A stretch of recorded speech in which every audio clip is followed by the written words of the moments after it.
Magnesitas Navarras enpresak 2022ko uztailaren 29an Nafarroako gobernuan erdizen meategia eraikitzeko proiektua aurkeztu zuen. Urte eta erdi beranduago, udalerriz gaindiko eragina duen plan bezala tramitatzea erabaki du, eta atzo proiektuari bidea egiteko bertze pauso bat eman zuten. Hala ere, bertze behin argi erranen dugu Nafarroako landa eremua indartsu dagoela, eta gure lurra eta bizimodua defendatzen jarraituko dugula. Hortaz, alegazioen sinadurak herriz herri bilduko ditugu bazanen, eta eskualdeka Nafarroan naiz Euskal Herriko bertze hainbat txokotan ere. Alegazio horiek bi modutara sinatzen halko dira, aurrez aurre eta digitalki. Ez dugu onartuko bakar batzuk aberastuko dituen eta urte luzez jasangarria izan den bizimodua desagerraraziko dituen proiektua UGEP gisa inposatzea.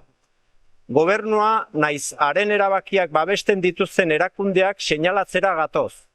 Behin eta berriz, legealdiz legealdi, tokiko erakundeen autonomiaren gainetik pasatzen ari baitira.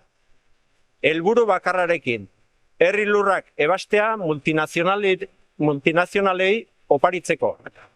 11 aldiz errandugu proiektu hori eta bazango bizimodua ez direla bateragarriak. Tokiko ekonomian eragin ikaragarriak izanen bailituzke, nekazaritzan, turismoan, ingurugiroan naiz herritarren osasunean. Proiektuaren sustatzaile naiz babesleek gure hitza entzun baino, nahiago izan dute ez entzunarena egin. Jarrera horrekin, erakutsi duten bakarra izan da gure lanpostuak naiz bizimodua gutxiesten dituztela. Bertze behin, kalera atera gara, dozenaka herritarren babesarekin, bizitzaren alde egitera, eta Euskal Herritar guztiei erdiz babestu dezatela eskatzera. Horregatik, datorren asteazkenean, 7:00 batzar irekia eginen dugu Arizkunenean. Inposizio honi aurre egiten lagundu nahi gaituzten guztiak gobidatzen ditugu parte hartzera.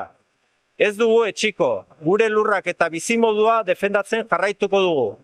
Landa eremuaren defentsan erdiz bizirik!